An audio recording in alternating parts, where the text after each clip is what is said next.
Hey, hello. Balik lagi di channel Spoiler Moon dan kita akan bahas lagi spoileran untuk komik Magic Emperor-nya. Nah, kali ini sudah masuk ke part 67 di mana kita akan bahas untuk light novel Magic Emperor dari chapter 413 sampai dengan 416. Kita akan melihat bagaimana kelanjutan dari Zuo Fan yang akan bertemu dengan sosok yang misterius gitu ya. Siapa sebenarnya dia? Dan apa yang akan ia dapatkan dari sosok ini, kita nanti akan dengarkan di dalam videonya. Tapi sebelum itu, kalau misalnya ada rekan-rekan yang mau nyawer ikut berdonasi pada Mimin, boleh banget tinggal klik link yang ada di kolom deskripsi. Thank you banget untuk rekan-rekan semua yang sudah berkenan untuk memberikan sedikit rezekinya kepada Mimin. Thank you banget, itu support yang sangat luar biasa. Dan nggak usah banyak-banyak kata lagi, kita akan masuk ke dalam videonya. Sekali lagi kita kembali melihat keadaan Zuo Fan. Setelah dia dan Sange memasuki gua di puncak gunung 10.000 binatang iblis, akhirnya dia bertemu dengan sosok yang pernah ia temui sebelumnya. Ya, saat itu dia berada di tepi jurang kematian ya, kalau misalnya kalian ingat. Siapa dia dan apa sebenarnya yang akan terjadi berikutnya? Mari kita dengarkan. Terima kasih senior atas bantuan dan rahmat penyelamatan jiwa yang Anda berikan. Berulang kali nyawa saya terselamatkan berkat Anda, kata Zuo Fan yang saat ini mengenali orang yang ada di hadapannya itu. Sosok yang tak lain adalah orang yang memberikan api biru pada Zuo Fan. Setelah itu Zuo Fan pun membungkuk dan memberikan penghormatan. Orang ini kini tampak menatap Zuo Fan, lalu dia sedikit mencibir dan berkata, "Anak kecil, aku hanya menyelamatkanmu sekali saja. Itu saat kau dikepung oleh para serigala lapar itu. Bagaimana bisa kamu mengatakan kalau aku telah menyelamatkanmu berulang kali?" Senior mungkin tidak memahaminya, tapi sejak Anda memberikan api biru ini, jiwa junior berulang kali diselamatkan di saat-saat yang kritis. Ini adalah sebuah anugerah yang tidak berani saya lupakan, kata Zuo Fan sambil membungkuk lagi. Pria itu tampak menatap Zuo Fan untuk waktu yang lama. Dia tidak sepenuhnya percaya pada ucapan dari Zuo Fan ini, tapi dia tahu bahwa itu bukanlah hal yang buruk. Setelah itu pria ini pun tersenyum dan berkata, "Sudah lupakan itu. Sekarang aku ingin tahu apa kau masih memiliki api biru yang kuberikan saat itu. Jika memang kamu masih memilikinya, cepat tunjukkan padaku. Aku ingin melihatnya." Zuo Fan merasakan keanehan dari ucapan pria ini, tapi dia sama sekali tidak berani untuk menebaknya. Lagi pula, pria ini adalah sosok yang tidak terkalahkan, dan dia tidak akan punya peluang untuk bisa menang darinya. Jadi dia hanya bisa mengikuti semua perintah pria ini. Lalu Zuo Fan pun membuka segel di tangannya dan api biru perlahan muncul di dahinya. Pria itu tampak mengamati api biru milik Zuo Fan dan benar sekali, wajahnya kini tampak terkejut. Setelah beberapa saat akhirnya dia menghela nafas dan memahami semua situasinya. Pantas saja, api biru ini telah disempurnakan sepenuhnya olehmu. Kamu memang benar-benar orang yang beruntung. Hah? Maksud senior? Kata Zuo Fan dengan wajah terkejut. Pria itu kemudian tertawa lalu berkata lagi dengan senyuman masam, "Baiklah, akan kukatakan padamu. Api ini adalah pemberianku dan seharusnya api ini terkoneksi dengan diriku sendiri. Namun setelah insiden waktu itu, koneksi dengan api biru ini akhirnya terputus. Sejak saat itu juga aku tidak bisa mengetahui di mana posisimu atau apakah yang saat itu sedang kamu lakukan." Tiba-tiba wajah Zuo Fan menjadi suram. Dia akhirnya menyadari bahwa ternyata sebelumnya dia itu sedang dimata-matai sepanjang waktu. Tapi pria itu benar-benar tahu apa yang dipikirkan oleh Zuo Fan. Lalu dia tampak tertawa dan berkata, "Kamu tidak perlu terlalu waspada. Kamu hanyalah entitas kecil yang bahkan tidak lebih dari serangga di mata orang tua ini. Jadi orang tua ini pun tidak akan mencelakaimu karena tidak ada gunanya. Di sisi lain sebenarnya orang tua ini melakukan itu semua karena ingin melindungimu dan menjauhkanmu dari mara bahaya. Jika sampai kamu mengalami sebuah musibah, maka orang tua ini pasti akan mengutus orang untuk menyelamatkanmu. Orang tua ini memiliki niat baik, jadi tidak sewajarnya jika kamu menjadi terlalu curiga. Mendengar hal ini, Zofan pun kembali teringat akan posisinya dan segera mengangguk. Di kondisinya saat ini memang tidak benar jika dia terlalu mengkhawatirkan hal-hal kecil seperti itu. Karena jika orang tua ini ingin dia mati, maka sekarang dia pasti tidak akan lagi berdiri di tempat itu. Setelahnya pria tua itu berkata lagi, "Aku hanya tidak menyangka bahwa dalam waktu singkat aku benar-benar kehilangan koneksi dengan api biru yang ada di dalam tubuhmu. Sebenarnya hanya dua kemungkinan yang bisa terjadi. Pertama adalah kamu mungkin menyingkirkan api biru itu, meski itu sangat mustahil dengan kekuatanmu sekarang. Dan yang kedua adalah memperbaiki api biru ini dan menyempurnakannya menjadi milikmu sendiri.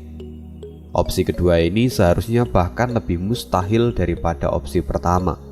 Tapi orang tua ini tidak bisa menemukanmu selama bertahun-tahun. Dan hari ini saat kita bertemu lagi, ternyata memang benar bahwa api ini sudah disempurnakan olehmu. Itu sulit dipercaya, tapi terjadi di bawah tanganmu. Kini aku menjadi semakin penasaran akan identitas asli darimu." Tubuh Zofan bergetar ketika mendengar ini, tapi dia tetap berusaha untuk tutup mulut. Zofan sadar bahwa orang tua ini adalah sosok yang tidak tertandingi dan berasal dari alam kudus. Keberadaannya seharusnya tidak lebih rendah dari orang suci. Mungkin nanti dia harus mengkonfirmasi sosok dari orang tua ini.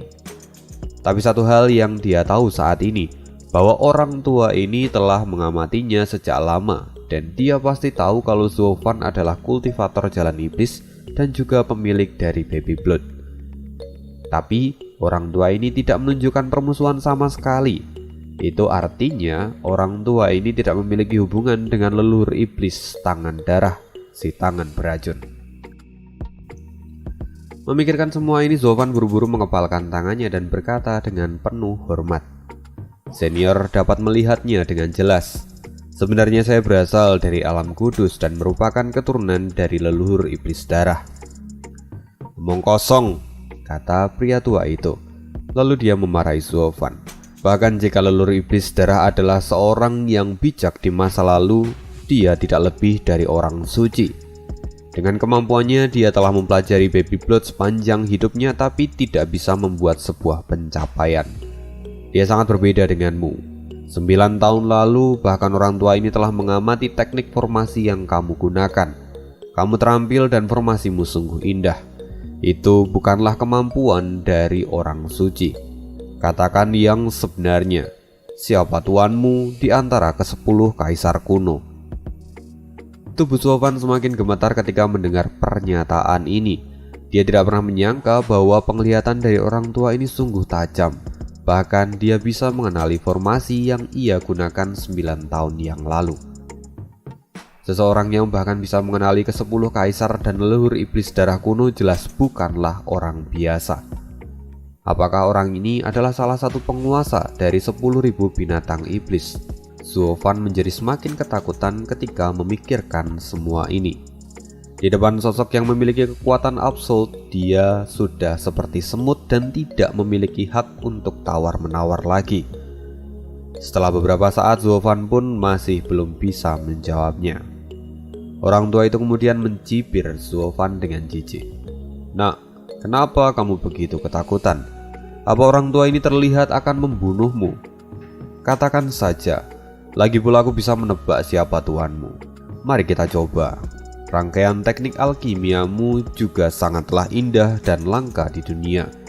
Kau juga mahir dalam memurnikan Baby Blood milikmu dan berbagai macam hal yang lainnya. Dari 10 kaisar kuno, hanya ada satu orang yang paling suka mengumpulkan dan membaca buku. Dia tidak lain adalah si monster tua Jiu Yo." Tubuh Zofan bergetar dengan hebat. Dia tidak percaya bahwa pria tua ini benar-benar bisa menebak hingga sejauh itu dengan benar. Dilihat dari seberapa luas pengalaman orang tua ini, maka dapat dipastikan bahwa orang tua ini bukanlah orang sembarangan. Zovan kemudian membungkuk lagi dan berkata, "Senior benar-benar memiliki pandangan yang luas. Junior sangat mengaguminya. Memang benar bahwa saya memiliki warisan dari Kaisar ke-9, tapi sayang saya tidak pernah memiliki kesempatan untuk bertemu dengannya. Memang sangat sulit untuk bertemu dengannya. Bahkan mungkin dia saat ini sudah pergi ke neraka dan menjadi hantu abadi. Jadi wajar jika kamu tidak bisa menemuinya," kata pria tua itu dengan senyum masam. Ke-10 kaisar kuno di masa lalu memiliki kekuatan magis yang unik. Salah satunya adalah duo kaisar surga dengan tinju ilahinya. Hanya Jiu Yo yang tidak memiliki kekuatan unik. Dia menggabungkan berbagai macam teknik dan menyempurnakannya. Dengan hasil karyanya sendiri, dia bahkan tidak takut berdiri di samping 9 kaisar lainnya. Dia bahkan menganggap dirinya juga sebagai salah satu kaisar terkuat. Tapi Jiu Yo memang adalah orang yang tidak kenal menyerah. Dia mengumpulkan berbagai metode kultivasi rahasia di satu tempat, dan dia terus berkembang menjadi salah satu dari 3 kaisar terkuat hanya dengan mengandalkan berbagai metode dan bukan kekuatan unik seperti kaisar lainnya. Hingga pada akhirnya dia mengumpulkan semua teknik rahasia itu dalam sebuah buku. Buku yang disebut sebagai catatan rahasia 9 neraka. Benda yang kemungkinan disebut sebagai harta dunia dan diperebutkan oleh generasi berikutnya. Di sisi lain, aku menemukanmu yang bahkan bisa menggunakan baby blood dan juga kultivasi jalan iblis. Metode rahasia ini tidak mudah untuk didapatkan. Artinya, kamu saat ini pasti memiliki catatan rahasia 9 neraka.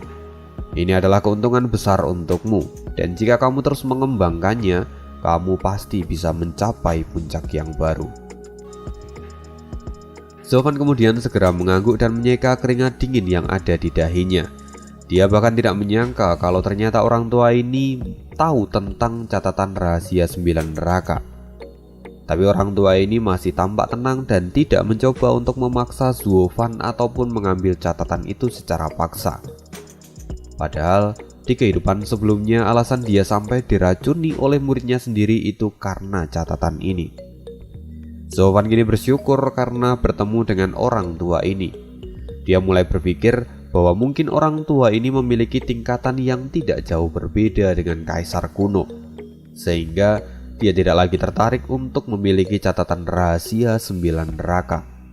Ini jelas adalah keberuntungan bagi Zovan, tapi dia juga penasaran siapa sebenarnya orang tua ini. Lalu setelah menghela nafas panjang, Zovan mengumpulkan keberanian dan berkata, "Senior, dari apa yang saya dengar, sepertinya Anda telah mengenal sosok dari kaisar kuno. Tapi sepertinya saya tidak pernah mendengar sosok senior sendiri. Jika boleh tahu, siapa sebenarnya senior ini?" Pria itu tidak berniat menjawab Zovan. Dia justru bertanya balik pada Zovan, "Apa kamu pernah pergi ke ngarai Luolei? Apa yang kamu dapatkan dari tempat itu?" Zovan tampak serius menatap pria tua itu dan berkata, "Benar, saya tidak bisa menyembunyikannya dari senior. Dengan bantuan api biru yang senior berikan, saya bisa melalui formasi petir ungu dan sampai di pusat ngarai Luolei. Tapi saya tidak tahu apa yang senior inginkan dari tempat itu. Apakah itu mata emas petir ungu atau mata dewa Kongming?" Ketika Zovan selesai mengatakan ini, tiba-tiba lingkaran emas muncul di pupil kanan matanya. Mata Zovan kini bersinar dengan terang. Pria parubaya ini melihat mata Zovan dan dia benar-benar dibuat terkejut. Akhirnya setelah beberapa saat dia pun tertawa. "Bagus, kamu bisa menemukannya. Selama kamu mempelajari warisan dari Dewa Kongming, maka tidak sia-sia aku membantumu selama ini." Mendengar hal ini, Zovan sadar bahwa ternyata yang diinginkan oleh orang tua ini adalah mata Dewa Kongming. Setelah itu, pria parubaya ini kemudian tertawa dan kembali duduk di atas tahta miliknya. "Nak, Tidakkah kamu ingin tahu siapa sebenarnya orang tua ini? Sekarang buka matamu dan perhatikan baik-baik." Ketika selesai mengatakan itu, tiba-tiba nyala api biru di belakang pria parubaya ini berubah menjadi burung raksasa dengan sayap yang lebar. Zovan sampai menahan nafasnya dan bertahan dari dominasi yang mengerikan itu. Dia kemudian berkata dengan spontan, "Kepala dari 5 binatang suci kuno, Kunpeng King Tian." Setelah mengatakan itu, jantung Zovan berdebar semakin kencang. Dia menyadari bahwa Kunpeng itu adalah sosok yang sebanding dengan 10 kaisar kuno. Dia adalah nenek moyang dari semua binatang roh. Sekarang Zovan sadar bahwa orang yang ada di hadapannya ini adalah sosok yang berada di tingkatan kaisar. Untuk dia yang hanyalah seorang yang berada di ranah surga yang mendalam, itu tidak lebih dari seekor kutu di hadapan ranah Demonic Emperor. Ibaratnya nih, Zovan itu kalau misalnya dilihat dari tingkatan ranahnya gitu ya. Ibaratnya nih, Zovan itu masih kelas 4 SD, yang mana dia itu disuruh melawan kakak tingkat yang saat ini sudah kuliah di tahun kedua. Jauh. Jadi tidak bisa dibandingkan Zovan yang hanya di ranah surga yang mendalam melawan ranah Emperor. Sekarang akhirnya Zovan tahu alasan kenapa api biru miliknya itu bisa membuat para binatang roh itu lari ketakutan. Lagi pula itu adalah salah satu nafas yang dimiliki oleh leluhur mereka. Jadi tidak mungkin mereka berani melawannya. Bahkan seorang kultivator pun jika berada di hadapan Kunpeng, dapat dipastikan kalau ahli itu akan gemetar ketakutan. Meski Zovan pernah melihat bangkai dari binatang suci di ngarai Luolei dan sekarang menjadi tangan kanannya, tapi itu sungguh berbeda jika dibandingkan dengan kehadiran dari binatang suci yang masih hidup. Hatinya benar-benar sulit untuk ia kendalikan dan jantungnya kini terus berdebar dengan kencang. Hanya dengan sosok burung yang ada di belakang Kunpeng, itu membuat Zovan kesulitan untuk bernafas. Inilah aura asli dari binatang suci. Perlahan Zovan pun menelan ludahnya. Bahkan Sange pun kini tampak bersembunyi di belakang Zovan karena ketakutan. Dia sama sekali tidak berani membuka mulutnya dari pertama kali sosok Kunpeng menunjukkan wajahnya. Tampaknya di hadapan Kunpeng, Sange itu benar-benar kehilangan semua rasa percaya dirinya dan dia tidak lagi berani bersikap sombong. Kini melihat kedua orang itu, Kunpeng tersenyum lalu dia perlahan menuruni tahtanya. "Jadi kamu memang benar-benar keturunan dari Jiuyo. Sudah kuduga, aku tidak salah memilih orang. Baiklah, mari kita lanjutkan pembicaraan kita." Zovan kini tampak panik. Dia penasaran sekaligus takut pada rencana yang saat ini ada di dalam kepala Kunpeng. "Senior, mohon katakan apa yang Anda inginkan," kata Zovan sambil mengepalkan tangannya dan membungkuk. Kunpeng kini menatap Zovan dengan cermat lalu dia tertawa. "Kamu memang keturunan dari Jiuyo. Dia juga adalah laki-laki tua yang sangat licik. Jadi aku tidak bisa mempercayai semua ucapanmu. Tapi meski begitu, apa yang akan kukatakan berikutnya adalah permintaan egoisku. Kamu bebas mau melakukannya atau tidak. Tentu jika kamu setuju untuk melakukannya, maka itu akan sangat menolongku secara alami." Zovan kini tampak menggigit bibirnya dan tidak langsung menjawab perkataan dari Kunpeng. Saat ini Kunpeng tampak sangat baik dan tidak seperti seorang senior yang memaksa juniornya. Tapi dia menggunakan pendekatan yang halus untuk mengendalikan situasi. Karena itu jika Zovan membohonginya dan tidak melakukannya secara tulus, itu hanya akan membawa masalah baginya di masa depan. Tentu pada saat itu datang, maka dia sendiri yang akan menderita. Tapi di sisi lain yang membuat Zovan ragu-ragu itu adalah permintaan Kunpeng yang pasti sangatlah sulit dan berbahaya.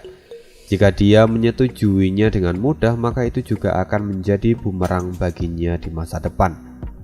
Karena itu dia harus mengkonfirmasi dahulu tugas yang akan dia terima. Kunpeng kini tampak melihat Zovan yang tampak ragu-ragu, lalu dia berkata, "Baiklah, aku akan memberimu waktu untuk memikirkannya. Pikirkan baik-baik sebelum kamu memutuskannya. Tapi sebelum itu, orang tua ini memiliki sebuah permintaan. Tolong berikan anak kecil itu pada orang tua ini, dan orang tua ini pasti akan melatihnya dengan baik, kata Kun Peng yang saat ini menatap San Ge dengan penuh belas kasih. Mendengar pernyataan ini, baik Zuo Fan ataupun San Ge keduanya langsung terkejut. Bahkan San Ge tampak ketakutan dan segera menggenggam baju Zuo Fan dan berlindung di balik punggungnya. Apa yang senior inginkan dari dia, kata Zuo Fan dengan cemas. Kun Peng tertawa kecil lalu berkata, kalian baru saja bertemu, tapi sudah seperti ayah dan anak. Ini adalah hal yang sangat bagus. Tapi jika dia mau berlatih bersama denganku, maka itu akan lebih bermanfaat untuknya. Zuo Fan melihat kembali ke arah San Ge dan dia teringat akan tebakannya dulu tentang asal-usul dari San Ge. Dan benar saja, kini semuanya menjadi semakin jelas. Seharusnya saat kamu pergi ke Ngarai Luolei, kamu bertemu dengan saudari Qilin. Tapi sayang sekali bahwa dia telah menderita oleh pemilik mata Dewa Kongming selama bertahun-tahun. Aku yakin dia pasti sangat kurus saat ini, dan mungkin karena itu juga dia mengizinkanmu untuk merawat anaknya. Dan sekarang, setelah kamu mengetahui identitasku, seharusnya kamu bisa mengerti hubunganku dengan anak ini. Karena itu, aku ingin memintanya darimu dan merawatnya sebagai salah satu saudara dekatnya. Omong kosong, teriak San Ge. Aku adalah anak yang dibesarkan di Kekaisaran dan hanya tinggal di Ngarai Luolei selama 5 tahun. Bagaimana mungkin aku menjadi putra Qilin? Kun Peng terkejut ketika mendengar ini. Dia tidak tahu alasannya, lalu dia memandang Zuo Fan dan menunggu penjelasan. Kini Zuo Fan menghela nafas, dia tidak bisa menyembunyikan apapun di sini. Lalu dia berkata, apa yang dikatakan oleh San Ge itu memang benar. Dia telah berada di Kekaisaran selama 300 tahun. Setelah itu Zuo Fan pun menceritakan semuanya. Kun Peng yang mendengar cerita ini terlihat begitu terkejut. Tapi akhirnya dia bisa memahami semua kejadian yang dialami oleh saudaranya itu. Setelah itu Zuo Fan memberanikan dirinya dan berkata, ada apa senior? Kun Peng kini tampak menghela nafas lalu kemudian dia berkata, 300 tahun lalu di pegunungan 10.000 binatang iblis, aku bisa mendengar raungan dari saudaraku. Tidak salah lagi kalau itu adalah saudara Qilin. Dia dulu memang memiliki hubungan dengan Kaisar Surgawi, sampai akhirnya dia dipenjara di dalam zona 3 Jedi dengan kemampuan mata Dewa Kongming. Dia juga telah menderita ribuan serangan petir ungu setiap harinya. Dia terus bertahan, tapi sampai pada suatu titik raungan keras darinya kembali terdengar. Saat itu dia menjerit penuh dengan rasa sakit dan keputusasaan. Sebelumnya aku tidak tahu apa yang terjadi padanya, tapi setelah mendengar dari ceritamu ini, orang tua ini bisa memahaminya. Aku yakin bahwa dia tidak lagi bisa menahan serangan petir ungu itu secara terus-menerus, terlebih karena dia memiliki seorang anak yang belum dilahirkan. Dia sadar akan batasan dari waktu yang ia miliki, lalu dengan sisa-sisa kekuatan terakhirnya, dia memaksa serta merobek Ngarai Luolei untuk menyelamatkan putranya. Dan begitulah anak ini lahir tanpa adanya ibu dan ayah, karena dia dilempar keluar dari Ngarai Luolei dan jatuh di wilayah Kekaisaran. Aku bisa melihat bahwa anak ini memiliki bakat unik dari klan Qilin, yang bahkan kekuatannya itu lebih besar daripada kelima binatang suci lainnya. Mendengar hal ini, San Ge merasakan ada air mata di pelupuk matanya. Kini pandangannya pun kabur karena merasakan kesedihan yang tidak terduga. Memang pada dasarnya dia masih belum sepenuhnya mempercayai cerita dari Kun Peng, tapi dia juga teringat saat dia melihat kaki Qilin di Ngarai Luolei. Dia bisa menyadari bahwa ada perasaan nostalgia saat dia bertemu dengan kaki itu. Ini bisa terjadi pasti karena ikatan darah di antara mereka. Jadi saat dia melihat peninggalan dari orang tuanya, akan sangat wajar jika dia tiba-tiba menangis. Zuo Fan pun kini tampak mengangguk dan memiliki pemikiran yang sama. Lagi pula dia sadar bahwa Ngarai Luolei itu sebenarnya adalah formasi besar yang sangat sempurna. Dia tahu bahwa tidak ada cacat dalam formasi itu. Jadi tidak akan mudah untuk bisa meloloskan diri dari sana. Hanya dengan sisa-sisa kekuatan binatang suci, maka formasi itu bisa dirobek dan membuat celah untuk beberapa saat. Dengan begitu, telur Qilin yang adalah Sange kemudian dikeluarkan dari ngarai Luole. Tapi sayang sekali, meskipun Qilin sudah berhasil membuat celah, dia pasti kehabisan tenaga dan berakhir meninggal karena tidak kuat menahan sambaran petir ungu. Mengetahui ini semua, Zuofan menyadari bahwa inilah cinta dari seorang ayah pada putranya. Pengorbanan diri dan menyelamatkan putranya itu adalah suatu hal yang wajar. Aku yakin akan semua itu. Sebelumnya, saat kalian melangkahkan kaki ke gunung ini, aku bisa mencium aroma dari saudaraku. Karena itu aku meminta Gagak berkepala 3 untuk menjemputnya. Jadi nak, mulai sekarang kamu bisa memanggilku dengan sebutan Paman Kunpeng, kata Kunpeng sambil menyentuh kepala Sange. Sange sama sekali tidak bisa berbicara sekarang, tapi dia tampak menggigit bibirnya dan air matanya seperti mau tumpah. Kunpeng melihat dan menepuk kepala Sange dengan lembut. Dia tahu kalau saat ini Sange membutuhkan waktu untuk mencerna semua informasi itu. Lalu dia kembali menatap Zuofan dan berkata, "Aku sudah mendengar gambaran kasar tentang saudaraku Qilin, tapi aku ingin mendengar lebih tentangnya darimu. Dan apa yang kamu temukan saat kamu berada di ngarai Luole? Apa benar bahwa saudaraku sudah mati?" Zuofan tersenyum asam. Dia kemudian mengangkat lengan kanannya dan segera aura merah menyelimuti tangan kanannya. "Maafkan saya. Satu-satunya yang tersisa di tempat itu hanyalah ini." "Apa? Ini adalah kaki dari Qilin Skylark. Bagaimana bisa kamu memilikinya?" Mata Kunpeng tampak menyusut dan dipenuhi dengan rasa terkejut. Kini banyak pertanyaan di dalam pikirannya. Tapi Zuofan tampak menghela nafas dan kemudian berkata, "Saya menemukan metode untuk mentransplantasikan kaki binatang roh ke tubuh manusia dari catatan 9 neraka yang saya miliki. Memang sebelumnya ini belum pernah terbukti secara langsung, tapi saya telah berhasil menyempurnakannya." Kunpeng sadar benar bahwa metode yang digunakan pasti berasal dari catatan itu. Tapi dia tidak menyangka bahkan Zuofan bisa melakukan semua ini. Sekarang dia seolah menemukan alasan baru untuk mempercayakan permasalahannya pada Zuofan. Zuofan kini tampak serius lalu kemudian berkata pada Kunpeng dengan lembut, "Senior, maafkan saya karena menggunakan kaki dari saudaramu." "Tidak, itu akan lebih bagus jika berada di tanganmu saat ini," kata Kunpeng sambil memegang bahu Zuofan. Dia kini tampak kebingungan seolah ada sesuatu yang ingin dia sampaikan, tapi dia tidak berani mengatakannya. Zuofan menyadari itu dan kemudian berkata, "Senior, jika boleh saya tahu apa sebenarnya yang senior ingin minta dari saya," kata Zuofan sambil mengepalkan tangannya dengan hormat. Melihat Zuofan, Kunpeng kini tampak menghela nafas dan menatap langit.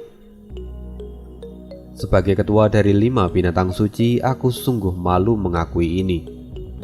Sekarang 3 saudaraku yang lainnya telah terperangkap di dalam formasi yang merepotkan, sedangkan aku tidak bisa melakukan apapun untuk menolong mereka. Ini benar-benar membuatku merasa malu dan frustasi. Jadi, jika kamu berkenan, maka aku ingin memintamu untuk menyelamatkan mereka. Selain itu, aku juga pasti akan memberimu hadiah yang pantas untuk bantuanmu ini jika kamu mau melakukannya. Aku juga tidak akan pernah melupakan semua kebaikanmu ini." "Senior, Anda pasti bercanda. Jika Anda saja tidak bisa melepaskan mereka, lantas apa yang senior harapkan dari junior yang baru saja melangkah ini?" kata Zuofan dengan wajah masam. Tapi Kunpeng buru-buru melambaikan tangannya dan berkata, "Nak, jangan meremehkan dirimu sendiri. Sekarang kamu memiliki warisan dari Kaisar kuno. Pencapaianmu di masa depan akan sangat tinggi. Kedua, kamu juga memiliki mata Dewa Kongming yang juga akan menjadi senjatamu yang paling tajam. Pada saatnya nanti, kamu pasti akan bisa menggunakan semua kemampuannya." Tapi meski demikian, kemampuan junior saat ini masih sangat rendah. Kemampuan saya tidak bisa dibandingkan dengan para senior yang telah hidup dan berlatih selama ribuan tahun. Tidak, kamu salah. Kucing adalah kucing dan tikus adalah tikus. Binatang roh terlahir dengan kekuatan yang besar, tapi manusia terlahir dengan akal yang kuat. Manusia bisa menemukan metode kultivasi yang tepat untuk dirinya, sedangkan binatang roh tidak bisa menggunakan metode kultivasi dari manusia. Semua terlahir dengan kelebihan dan kekurangannya masing-masing, kata Kunpeng sambil menggelengkan kepalanya. Zhuo Fan bisa menangkap maksud dari Kunpeng dengan benar. Dia sekarang tahu bahwa jika dalam metode kultivasi, para binatang roh itu tidak akan bisa menyaingi dirinya. Jadi secara tidak langsung, sejak lama kedua belah pihak itu telah membentuk ikatan yang stabil dengan kekurangan dan kelebihan masing-masing untuk tetap bisa bertahan hidup. Ayah, kamu pasti bisa melakukannya, kata Sange yang kini tampak menatap Zhuo Fan dengan penuh harapan. Terlihat Sange saat ini juga berniat untuk membalaskan dendam akan kematian dari orang tua aslinya dan membebaskan yang lainnya. Melihat hal ini, Zhuo Fan pun tersenyum sambil memandang Sange. Dia kemudian menghela nafas panjang dan menepuk kepala dari Sange. Lagi pula, Zhuo Fan juga tidak memiliki pilihan lain saat ini. Meski Kunpeng mengatakan kalau saat ini dia tidak memaksa Zhuo Fan, tapi jika dia tidak mengikuti permintaan dari Kunpeng, maka tidak ada jaminan kalau dia bisa keluar dari tempat itu dengan selamat. Sekarang Sange tampak tersenyum dengan polos dan kemudian membuat hati Zhuo Fan menjadi luluh. Setelah itu Zhuo Fan berkata lagi, "Senior, karena Anda memberikan tugas yang begitu besar pada saya, maka saya harap Anda juga siap memberi saya dukungan apapun yang terjadi nanti." Kunpeng tidak bisa memahami rencana dari Zhuo Fan, tapi setelah Zhuo Fan menerima permintaannya ini, dia tidak bisa untuk tidak tertawa. Meski kamu belum pernah bertemu dengan iblis tua Jiu You, tapi kamu benar-benar memiliki gaya seperti orang tua itu. Jangan khawatir, orang tua ini sudah menyiapkan hadiah yang bagus untukmu. Kunpeng kemudian mengangkat tangannya dan dengan jentikan jarinya, tiba-tiba suara gemuruh terdengar di luar gua. Kunpeng melihat Zhuo Fan dan Sange. Kemudian dia memimpin mereka untuk keluar gua. "Ikuti aku," katanya. Keduanya agak kebingungan lalu mengikutinya dari belakang. Tapi ketika mereka melangkahkan kaki keluar gua, wajah mereka benar-benar dibuat terkejut ketika melihat pemandangan yang menakjubkan. Ribuan sayap binatang roh menumpuk di satu tempat. Banyak darah segar yang masih mengalir dari pangkal sayap-sayap binatang roh itu. Jelas sekali bahwa kesemuanya itu baru saja ditarik lepas dari pemiliknya. Di sisi lain, beberapa binatang roh tingkat 9 masih tampak terbang di sana. Lalu mereka menjatuhkan tumpukan sayap yang mereka bawa. Kini pupil mata Zhuo Fan mengecil. Dia sampai lupa untuk bernafas. Sebelumnya saat dia masih menjadi salah satu dari Kaisar Iblis, bahkan dia tidak pernah melihat kesetiaan yang seperti ini. Dia melirik ke samping dan melihat ke arah Kunpeng. Dia tahu bahwa orang ini adalah salah satu leluhur yang kejam pada keturunannya sendiri. Dengan kata lain, di mata para binatang suci, binatang roh itu tidak ada bedanya dengan para budak dan tidak bernilai sama sekali. Bahkan jika para binatang roh itu diburu dan disiksa, mereka tidak akan merasakan belas kasihan sama sekali. "Aku tahu kamu sedang mengumpulkan sayap dari binatang roh, jadi aku akan memberimu 100.000 sayap binatang roh di sini. Semuanya adalah sayap binatang roh dari tingkat 4, 5, dan 6. Jika kamu masih merasa belum cukup, maka aku bisa meminta mereka untuk menyerahkan sayap mereka lagi," kata Kunpeng sambil tersenyum. Zhuo Fan sendiri merasakan kengerian ini, lalu buru-buru melambaikan tangannya dan berkata, "Senior, ini sudah lebih dari cukup. Awalnya saya hanya berniat untuk mengumpulkan 1000 pasang saja. Tapi karena sekarang senior menunjukkan cinta yang begitu luar biasa, saya merasa sangat tersanjung. Saya ucapkan banyak terima kasih, tapi maafkan saya karena cincin yang saya miliki saat ini tidak akan cukup untuk menampung semua ini. Itu bukan masalah besar, kata Kunpeng. Kemudian dengan jentikan jarinya, Kunpeng memasukkan semua sayap binatang roh itu ke dalam cincin yang ada di jarinya. Terimalah ini, kata Kunpeng sambil melepaskan cincin itu dan memberikannya pada Zuofan. Cincin itu tak lain adalah cincin kristal yang memancarkan cahaya biru. Auranya begitu berbeda dengan cincin guntur milik Zuofan.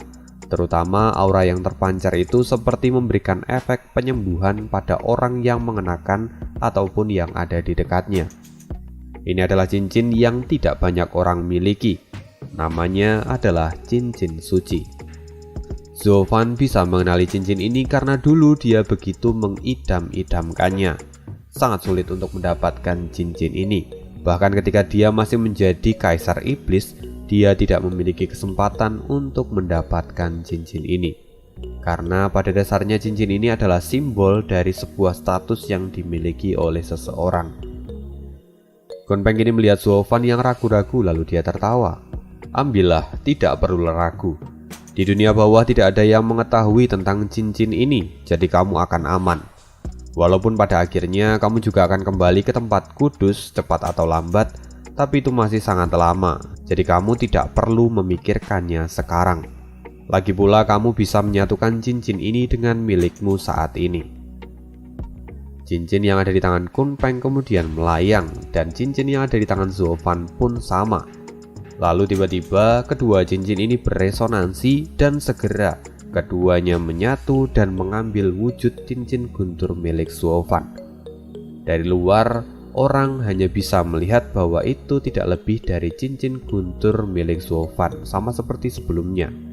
Tapi jauh di dalamnya, cincin itu memiliki penyimpanan ruang yang tidak terbatas, karena itu adalah ruangan milik cincin suci. Melihat hal ini, Zuofan benar-benar terkejut sekaligus kagum. Dia tidak pernah menyangka bahwa hal seperti ini bisa dilakukan. Bahkan ketika dia menjadi kaisar iblis pun dia tidak pernah mengetahui trik semacam ini. Kunpeng memang adalah sosok yang luar biasa dan layak disebut sebagai ketua dari 5 binatang suci. Sosok yang setara dengan 10 kaisar dan kekuatannya benar-benar tidak terduga. Kini Kunpeng tampak melihat Zuofan dengan penuh rasa bangga karena telah menunjukkan sesuatu yang baru pada Zuofan. Tapi itu tidak berlangsung lama. Kilatan petir ungu tiba-tiba tampak melonjak dari cincin guntur itu. Mata Kunpeng pun terbuka dan menjadi sangat terkejut ketika melihat hal ini. Dengan kilatan petir yang besar, sosok WR keluar dari cincin guntur dan kembali menghirup udara bebas. WR kini tampak kebingungan dan menoleh ke kanan dan ke kiri, sampai akhirnya dia melihat sosok dari Kunpeng. Dia segera berlari dan bersembunyi di belakang Zuofan karenanya. Kunpeng tidak percaya dengan apa yang dia lihat ini. Dia berkata dengan penuh rasa terkejut, Thunder Skylark ini memiliki kekuatan dari petir ungu. Ini benar-benar sangat aneh. Apa dia adalah binatang roh milikmu? Bagaimana bisa dia memiliki elemen petir ungu? Zuofan sendiri terkejut ketika mendengar ini. Kemudian dia berkata, saya juga tidak bisa memahaminya, senior. Sebelumnya saat saya memasuki ngarai Luolei, dia masih belum menetas. Lalu saat saya tersambar petir ungu, dia mungkin menyerapnya dan kemudian menjadikan elemen petir ungu menjadi miliknya. Setelah dia lahir, dia memiliki kekuatan yang jauh lebih tinggi daripada binatang roh biasa. Jadi saya menganggap ini sebagai sebuah keberuntungan. Kenapa senior menanyakan ini? Apakah ada suatu masalah? Tanya Zuofan. Aneh, ini sungguh aneh. Pertama kalinya orang tua ini menemukan kasus yang langka seperti ini. Pada mulanya petir ungu itu adalah salah satu kekuatan dari kelima binatang surgawi. Dia dimiliki oleh Thunder Phoenix. Tapi selain dia, petir ungu pada umumnya tidak akan bisa digunakan oleh binatang roh biasa. Bahkan banyak yang ketakutan hingga mati karena petir ungu ini. Apalagi Thunder Skylark. Meski dia adalah keturunan dari binatang suci dan memiliki afinitas terhadap petir, tapi dia seharusnya tidak memiliki kecocokan pada petir ungu.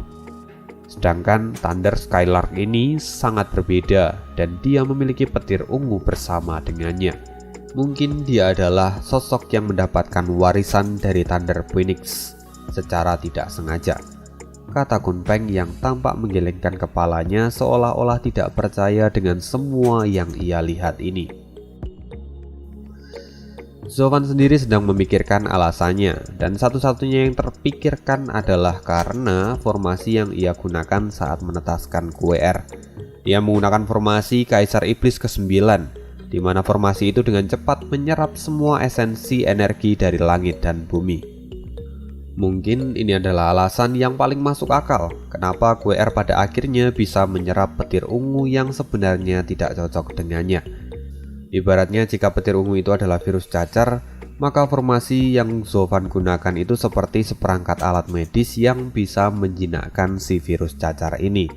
Jadi saat disuntikan ke dalam tubuh QR, dia perlahan menyerapnya dan menjadikan itu sebagai kemampuan bawaannya. Secara tidak langsung, QR telah terkontaminasi dan mengalami mutasi secara genetis. Keren gak sih? Keren lah. Sorry, gue nggak pakai perumpamaan COVID karena nanti banyak yang pro dan kontra. Ya, ini adalah alasan yang paling masuk akal dan bisa Zovan temukan. Ini Zovan juga sadar bahwa kelahiran anomali yang dimiliki oleh QR itu adalah hasil dari catatan rahasia 9 neraka. Karena itu, dia juga tidak boleh membiarkan Kunpeng tahu tentang hal ini. Atau bukan tidak mungkin, dia akan menjadi semakin tertarik dengan catatan itu. Kunpeng kini masih tampak berpikir, lalu setelah sekian lama akhirnya dia menyerah dan menggelengkan kepalanya. Ini adalah sebuah keberuntungan yang besar. Tidak semua binatang roh memiliki kesempatan seperti Thunder Skylark milikmu. Kamu bisa terus merawatnya dan dia mungkin akan menjadi berkah yang tidak terduga untukmu di masa depan. Senior, Anda terlalu memuji. Ini murni hanyalah sebuah keberuntungan, kata Zovan sambil membungkuk dan tertawa kecil.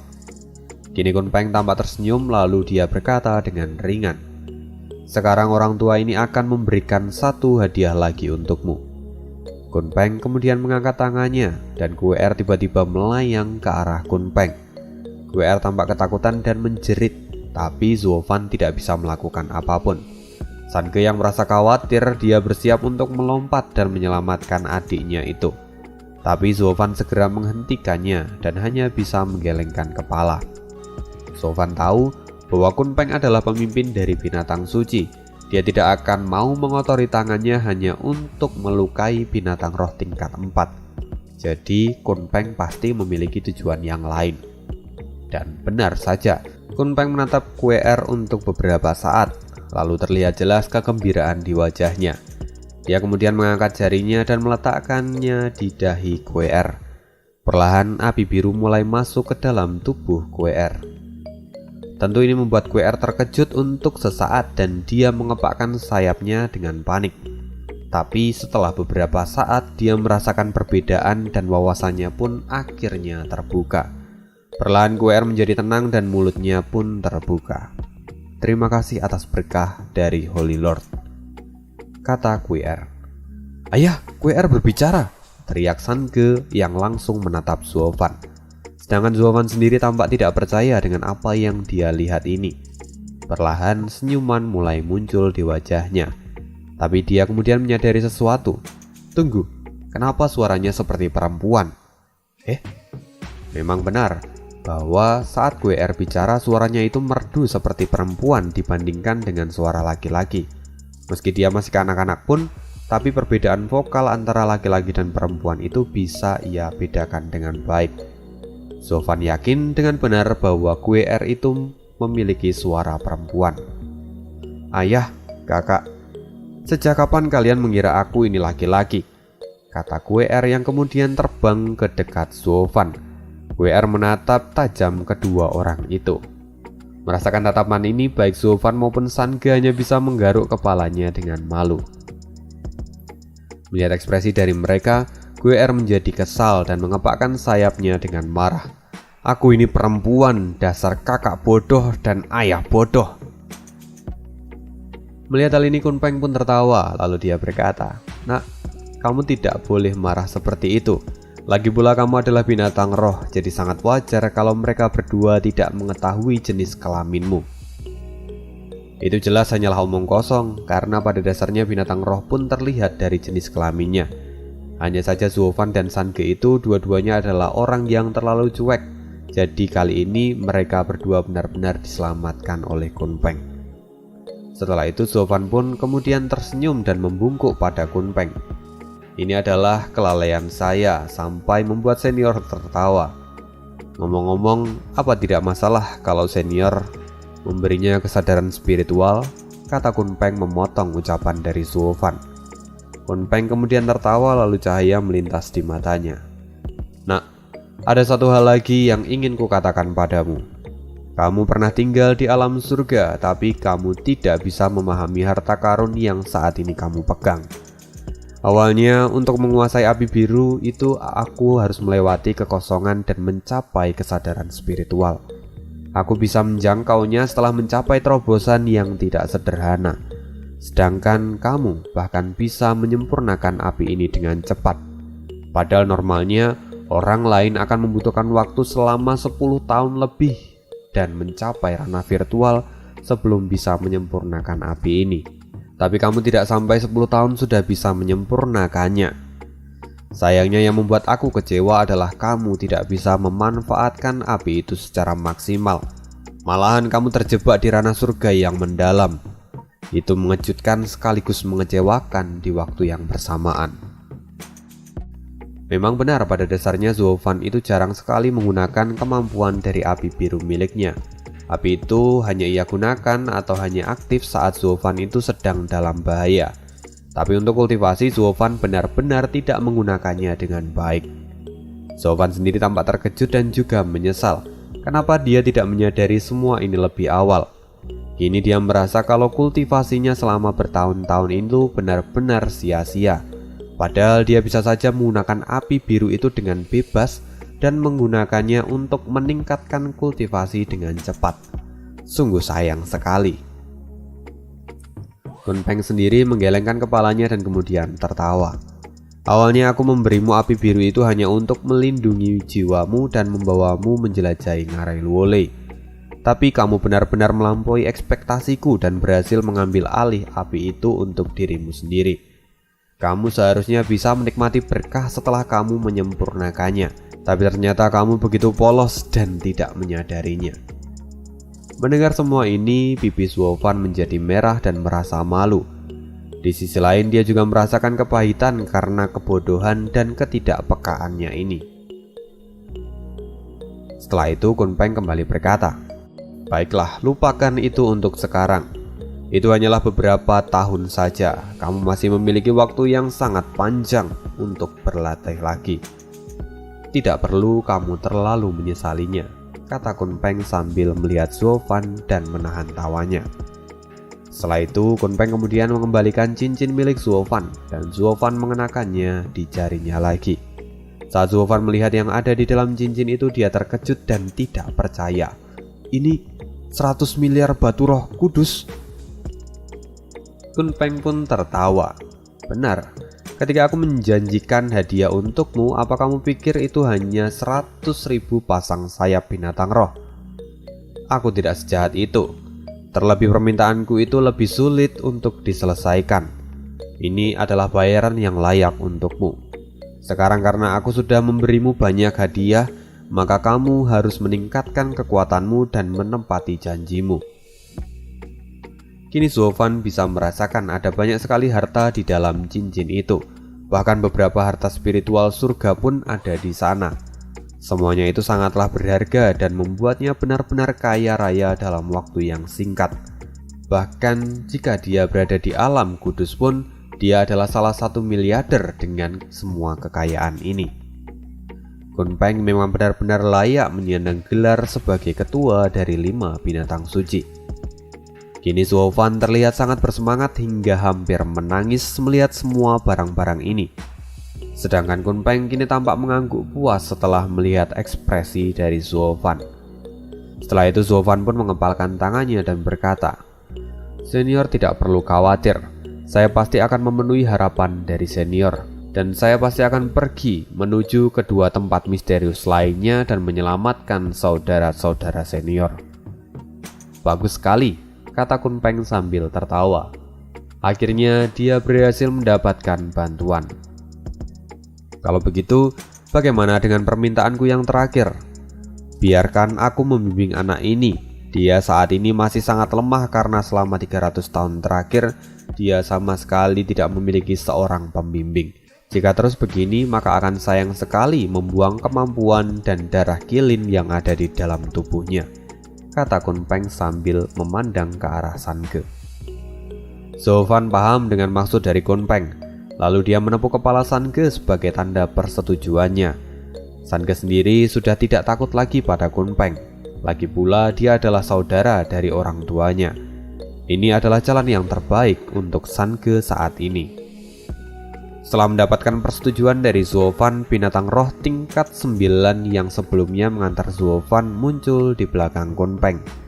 Ini adalah tanda bahwa Zhou Fan akan pergi dari tempat ini. Lalu Zhou Fan pun memasukkan QR kembali ke dalam cincin guntur miliknya. Sekali lagi Zhou Fan pun menepuk kepala San Ge dan melihatnya dengan penuh senyuman sebagai tanda perpisahan. San Ge merasa berat untuk berpisah dengan Zhou Fan. Dia kemudian memandang Kun Peng dan memohon izin.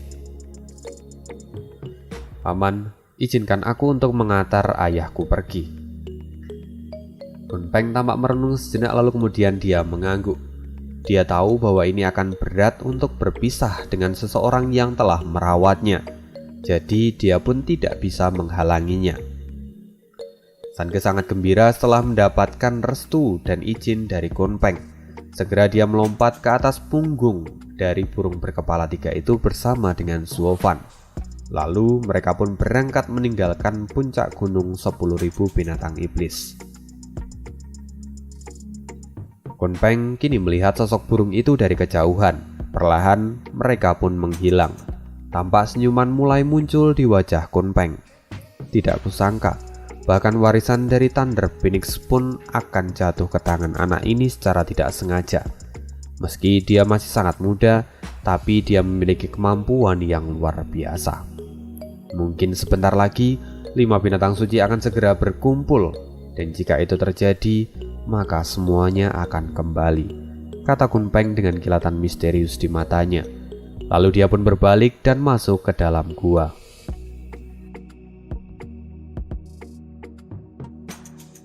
Di sisi lain, Zhou Fan telah terbang menjauh dan tidak mungkin dia bisa mendengar tawa dari Kun Peng sama sekali. Jadi Zhou Fan pun tidak tahu akan apa yang sebenarnya Kun Peng rencanakan. Kira-kira setelah setengah jam berikutnya, Zhou Fan dan San Ge akhirnya kembali ke pinggiran gunung itu, tempat di mana mereka sebelumnya berburu. Setelah mereka turun, burung berkepala 3 itu masih melayang di udara dan memberi kesempatan pada Zhou Fan dan San Ge untuk berbicara. Zhou Fan pun kemudian sedikit berbisik. Anakku, aku akan memberitahu kamu beberapa hal. Kamu hanya harus mendengarkannya tanpa perlu banyak bertanya. Mendengar itu San Ge pun mengangguk. Zhou Fan kemudian mulai berkata, kamu sudah mendengar semuanya tentang apa yang kami bicarakan. Tapi aku bisa menarik kesimpulan bahwa kamu tidak boleh terlibat terlalu dalam dengan Kun Peng. Bertahanlah di sini dan berlatihlah bersama dengannya. Itu adalah keputusan yang terbaik untukmu saat ini. Tapi kamu harus tetap waspada. Kun Peng adalah sosok yang tidak dapat diprediksi dan mungkin dia akan menyembunyikan maksud tertentu. Terlebih saat dia mengatakan kalau dia memiliki hubungan dengan Kaisar Suci. Pasti ada yang tidak beres dengan semua hal itu. Jadi kamu harus memperhatikannya dengan baik-baik. Saat ini Zhou Fan tampak serius seperti seorang ayah yang memberikan wejangan pada putranya. Sebentar lagi kamu akan tinggal bersamanya. Itu juga adalah permintaannya sendiri. Jadi dia pasti memiliki sebuah rencana yang akan ia gunakan untukmu. Tapi meski dia memiliki niat yang jahat, dia tidak akan melakukan apapun padamu dalam waktu dekat. Jadi kamu bisa memanfaatkan ini untuk berlatih. Selain itu, dari percakapan tadi, aku juga menyadari bahwa dia memiliki sebuah kelemahan. Dia tidak bisa pergi kemana-mana. dia tidak bisa meninggalkan gunung ini. Jika tidak, dia mungkin sudah membebaskan orang tuamu 300 tahun yang lalu. Ataupun bagaimana mungkin dia tidak mencarimu setelahnya. Selain itu, kita juga pernah pergi ke ngarai Luolei yang adalah salah satu dari 3 tempat misterius. Dengan kemampuan kita bahkan bisa melewatinya dengan selamat. Sedangkan Kun Peng seharusnya bisa merusaknya dengan mudah, tapi dia tidak melakukannya. Itu jelas karena dia memiliki sebuah alasan. Dan yang paling masuk akal adalah karena dia tidak bisa melakukannya. Dia pasti sedang bersembunyi di dalam gunung ini, dan jika dia keluar, mungkin dia akan bertemu dengan pemangsanya. Karena itu dia membutuhkan kita, maka kita harus memanfaatkan ini juga. Kamu harus berlatih dengan baik selagi bisa. Lalu saat situasi menjadi semakin kacau, jangan pernah ragu untuk melarikan diri dari tempat ini. San Ge mendengarkan semua ucapan dari Zuo Fan dan mengangguk dengan jelas. Andai saja Kun Peng mendengar ini semua, dia pasti memuntahkan seteguk darah karena Zuo Fan memang adalah iblis yang licik dan tidak tahu kata terima kasih. Dia selalu berakting dan membuat kesempatan untuk memperkaya dirinya sendiri. Sungguh pantas disebut sebagai Raja Iblis. San Ge kini menatap Zuo Fan dengan serius lalu mengangkat jempol. San saya, aku pasti mengingat semua ucapanmu hari ini. Bagus, kamu harus berhati-hati dan jangan sampai membuat dia marah, kata Zuo Fan sambil menyentuh kepala San Ge sekali lagi. Dia menghela nafas panjang dan merasa tidak tega meninggalkan San Ge sendirian di sini. Tapi ini adalah jalan yang terbaik yang bisa ia ambil sekarang. San Ge pun kembali mengangguk dan dia pun tersenyum lebar. Setelah itu burung berkepala 3 itu turun dan berkata, "Tuan, sudah saatnya kita kembali." Zuo Fan tertawa. Akhirnya dia menyadari kenapa burung ini itu menyebut San Ge sebagai tuan muda sebelumnya. Itu tidak lain karena dia adalah putra Qilin. Pantas saja burung ini begitu sopan pada San Ge. Anakku, sudah waktunya kita untuk berpisah. Sekarang kamu adalah tuan muda di tempat ini. Pastikan kamu belajar dengan baik. San Ge pun tersenyum dan berkata, "Ayah, kamu tahu bahwa aku adalah tuan muda dari tempat ini. Karena kamu adalah ayahku, maka kamu juga adalah tuan dari tempat ini. Di masa depan jika ayah mendapatkan kesulitan, jangan ragu untuk menghubungiku." Anak yang baik, pergilah sekarang, kata Zuo Fan sambil tertawa. Mendengar ini San Ge kemudian melompat ke punggung burung berkepala 3 itu. Lalu sebelum mereka pergi, San Ge berkata, "Ayah, bahkan jika kamu tidak memiliki masalah, sempatkanlah untuk datang kemari dan menemuiku." Setelah itu San Ge dan burung itu pun menghilang di langit. Zuo Fan kini melihat kepergian dari San Ge. Dia merasa sesuatu yang berat di dalam hatinya, tapi ini adalah yang terbaik untuknya saat ini. Zuo Fan kemudian menarik nafas dalam-dalam lalu terbang menuju ke Gunung Angin Hitam. Tidak terasa 3 bulan telah berlalu. Cahaya melintas di atas kota Angin Hitam. Dengan suara meteor jatuh, Zuo Fan tiba di kediaman keluarga Luo. Dia kini tampak berjalan dengan santainya. Di sisi lain, Yun Hai yang kebetulan ada di dekat sana sangat gembira ketika melihat kedatangan dari Zuo Fan dan segera menyambutnya. "Saudara Zuo, akhirnya kamu kembali. Sebelumnya aku melihatmu bertengkar dengan kaisar dan itu membuatku sangat terkejut. Tapi setelah aku kembali dan mendengar semua cerita dari Nona Suang-er, aku baru tahu bahwa itu semua adalah rencanamu. Luar biasa. Tapi itu benar-benar membuatku sangat khawatir untuk sesaat." Zuo Fan pun tersenyum ketika mendengar Yun Hai yang antusias. Tapi di sisi lain dia juga merasa tenang bahwa ternyata Leng Wuchang benar-benar memenuhi janjinya. Dia mengembalikan para sandera dengan aman. Setelah itu Yun Hai masih protes pada Zuo Fan, tapi Zuo Fan segera melambaikan tangannya dan memandang sisi lainnya. Di sana terlihat Li Jingtian bersama dengan para tetua lainnya. "Tetua Li, apa kamu sudah melakukan semua yang kuminta?" Kini wajah mereka tampak pahit dan memandang satu sama lain. Lalu pada akhirnya Li Jingtian memberanikan dirinya dan berkata, "Steward Zuo, Anda sebelumnya meminta kami untuk mengumpulkan batu roh, bahan alkimia, dan yang lainnya. Kami sudah melakukannya dengan penuh semangat. Tapi sejak kekaisaran menyatakan perang pada keluarga Luo, kita kesulitan untuk mendapatkannya. Banyak keluarga yang terafiliasi pun tertekan dan melarikan diri. Tapi sisa dari perintah itu semuanya sudah dilaksanakan. Saya telah membawa ribuan orang dari keluarga Yun dan mulai menggali gua-gua di bawah Gunung Angin Hitam. Tidak masalah, lupakan saja bahan-bahan yang kuminta, karena aku sudah mendapatkan semuanya. Dengan senyuman dingin Zuo Fan melambaikan tangannya. Kemudian sinar mulai menyelimuti seluruh gunung dan tempat itu segera dipenuhi oleh berbagai macam bahan obat serta mineral langka yang tak terhitung jumlahnya. Melihat ini semua orang tercengang dan tidak percaya dengan apa yang mereka lihat ini. Bahkan semua itu telah melewati batas yang mereka butuhkan sebelumnya. Kita akan menjalankan semua rencananya dan ambil alih seluruh kekaisaran, kata Zuo Fan dengan kekejaman di matanya. Setelah itu dia pun berjalan melewati kerumunan orang itu. Semua orang kini memandang Zuo Fan dengan tatapan kagum dan tidak percaya. Dia hanya pergi selama beberapa bulan dan kembali menjadi orang yang sangat kaya. Dengan semua kekayaan ini, mereka sebenarnya tidak perlu lagi mengalahkan kekaisaran. Mereka hanya perlu membelinya. Ya, orang kaya mah bebas. Next, kita jumpa lagi di hari Minggu. Kalau mau nyawer boleh banget lur, tinggal klik link yang ada di kolom deskripsi. Thank you, see you again, dan bye.